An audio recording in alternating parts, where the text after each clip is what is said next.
Oke, seperti biasa ya, saya hanya 20 menit untuk paparan secara Meet. Berikutnya ada modul dan sekaligus soal ya. Lanjut, kita langsung ya. Pengertian jenjang karir. Jenjang karir itu sistem untuk mengevaluasi dan meningkatkan kinerja dan profesionalisme sesuai dengan bidang pekerjaan masing-masing melalui peningkatan kompetensi. Kompetensi itu kemampuan ya. Nah, jenjang karir itu lebih mengarah kepada mobilitas vertikal ke atas.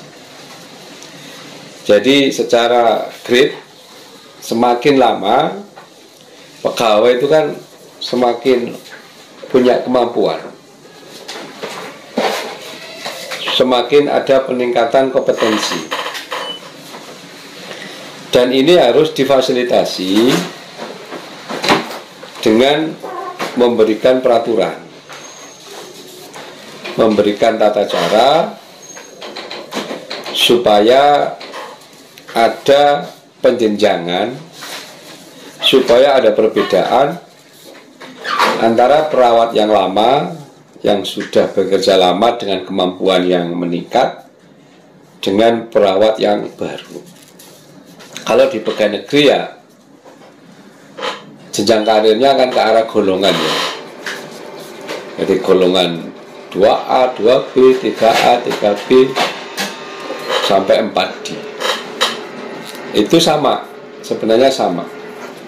Cuma ini kita ngomong ke arah jenjang karir seorang perawat. Nah, jenjang karir perawat ini sebenarnya kita bedakan menjadi dua.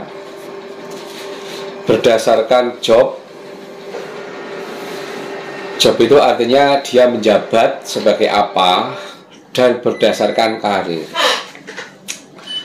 Kalau jabatan itu kan bukan perawat ya, tapi peraturan rumah sakit. Tetapi kalau karir itu memang fungsional perawat. Artinya ada aturan tersendiri. Sehingga nanti misalnya saudara bekerja di rumah sakit, kalau job itu ya larinya kepada golongan itu tadi. Tapi kalau karir keperawatan ya larinya kepada jenjang karir keperawatan. Nah, karir perawat itu diartikan suatu bidang kerja yang dipilih dan ditekuni melalui sistem dan mekanisme peringkat. Nah, ini secara global seperti ini. Jenjang karir perawat itu dibedakan menjadi 4. Satu kita sebut perawat klinik. Ini yang paling banyak. 2 kita sebut perawat manajer. Nah, ini seperti dimulai dari katim, kepala ruangan. Tapi nanti di jenjang karir ada manajer 1 sampai manajer 4.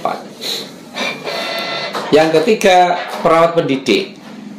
Nah, ini nanti terkenal dengan sebutan clinical instructor, preceptorship, dosen klinis, dan lain-lain. Dan yang keempat kita sebut sebagai perawat riset. Jadi perawat yang punya kompetensi untuk melakukan penelitian. Kalau kita lihat dari bagan, maka kodifikasinya seperti ini. Jadi di perawat klinik itu ada PK1, perawat klinik maksudnya ya. Ada PK2, PK3, PK4, dan PK5. Itu nanti ada aturannya. Bagaimana bisa naik ke PK2, 3, sama nanti yang terakhir ya PK5. Yang kedua, perawat manajer itu sama, nanti juga ada penjenjangan PM1 sampai dengan PM5. Juga ada aturannya. Untuk perawat pendidik itu juga jenjang karirnya ada 5. PP1 bukan perawat pelaksana ya, tapi perawat pendidik. PP2 sampai dengan PP5. Dan demikian juga untuk perawat riset yang melakukan penelitian. Di jenjang karir perawat mereka juga terbagi menjadi 5. Jadi PR1,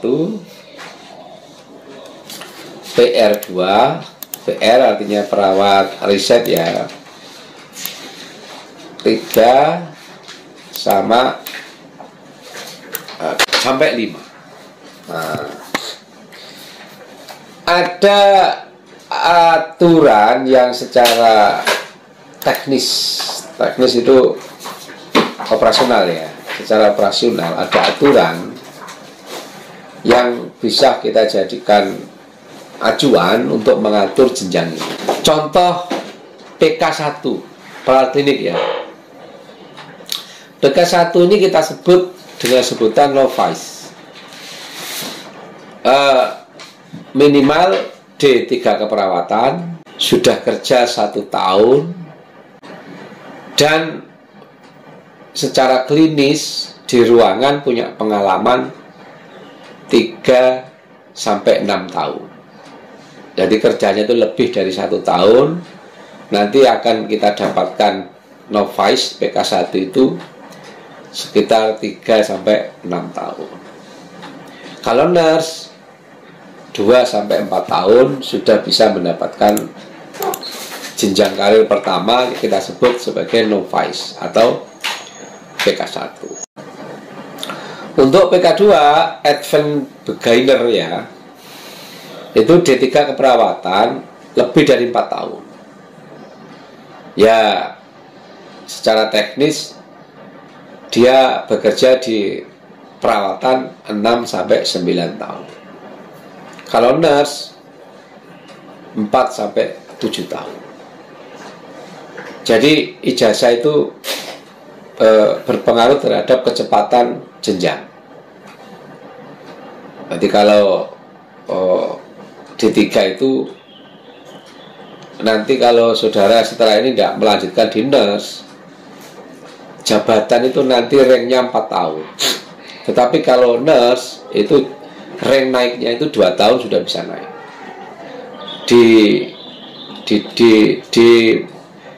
Di lingkungan ketentaraan juga sama. Pendidikan berpengaruh terhadap percepatan penjenjangan karir. Kalau di PK3 kompeten itu 10 tahun, 9 sampai 12 tahun. Kalau nurse 6 tahun sudah bisa mencapai ini. Terus PK4 proficient itu 9 sampai 12 tahun. Kalau nurse lebih dari 2 tahun. Nah, di sini kalau nurse itu nurse spesialis. Nah, pendidikan D3 mentoknya ada di PK3 kompeten.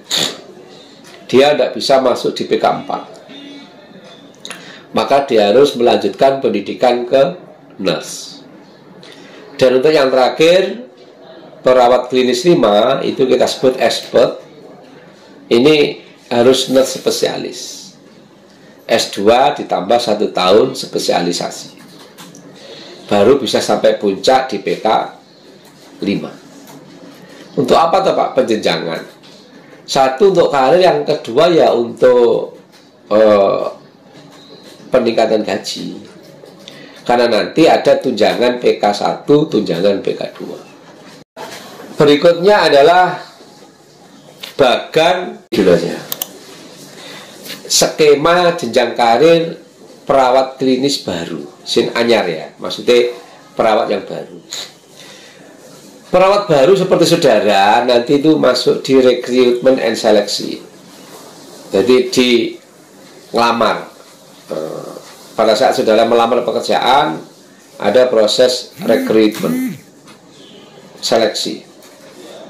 Setelah itu ada proses magang 1 tahun pada 4 tempat: anak, maternitas, medical bedah. Sehingga nanti 1 tahun itu tidak ada penempatan, muter secara aturan ya. Nanti teknisnya kan terserah rumah sakit, tapi secara aturan ya muter, karena Anda belum punya spesifikasi. Penempatannya nanti ya terserah penilaian. Ada yang dimasukkan di medical, ada yang masuk di anak, dan lain-lain. Nah, setelah saudara nanti magang, maka akan ada yang disebut kredensial. Apa itu? Semacam apa ya? Semacam pemilihan atau ujian untuk penjaringan. Jadi tahapnya ada assessment kompetensi. Jadi ada usulan, terus prakonsultasi, ada assessment, ada banding, terus hasil assessment. Kalau lulus ya penetapan kewenangan klinik, terus pemberian penugasan klinis. Nah, akhirnya Anda ditempatkan sesuai hasil asesmen kompetensi. Anak ini punya bakat ke maternitas. Nah, biasanya ya penempatannya di situ. Dan setelah pemberian penugasan, maka saudara sudah mulai bekerja sesuai area. Nah, disitulah sudah mulai penilaian jenjang karir. Nah, nanti kalau Anda sudah 1 tahun, bisa diusulkan untuk mendapatkan PK1. Berarti kan makanya 1 tahun, kerjanya lebih dari 1 tahun, 2 tahun lebih lah. Nanti akan bisa diusulkan ke perawat klinis 1 dan seterusnya. Nah, ini untuk perawat yang baru. Untuk perawat yang lama bagaimana? Untuk perawat yang lama ya 1 mapping karena sudah ada. Jadi mapping penempatan perawat sesuai area. Kan sudah ada penempatan perawat lama itu. Nah, setelah itu tetap kredensial, asesmen kompetensi. Asesmennya sama, kemampuannya, evaluasinya. Terus penetapan kewenangan kliniknya apa. Terus diberikan kewenangan pemberian penugasan klinis. Nah, terus diberikan area di mana dia bertugas. Nah, pada momen ini Anda bisa melakukan pelaksanaan pendidikan berkelanjutan.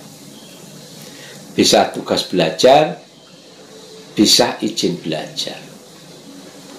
Tapi tetap melakukan asuhan keperawatan. Setelah selesai dihitung, misalnya Anda mengalami peningkatan jenjang dari D3 kuliah nurse, nanti kan ada penyesuaian. Maka akan timbul kenaikan penjenjangan karir. Kalau Anda mentok tidak masuk di nurse, ya nanti mentoknya pada PK3. Kalau nanti Anda bisa nurse, ya mentoknya di PK4. Kalau nanti Anda sampai di S2 spesialis, maka nanti bisa mentoknya di PK5 dan seterusnya. Untuk aturan teknis di modul lengkap termasuk PK itu pekerjaannya apa aja, PK1 maksudnya ya, PK2 itu pekerjaannya apa saja, PM itu pekerjaannya apa saja. Di situ ada, silakan dibaca. Saya kira selesai. Saya kirim link soal dengan link modul, silakan diselesaikan tugasnya hari ini. Sukses selalu. Saya akhiri. Assalamualaikum warahmatullahi wabarakatuh.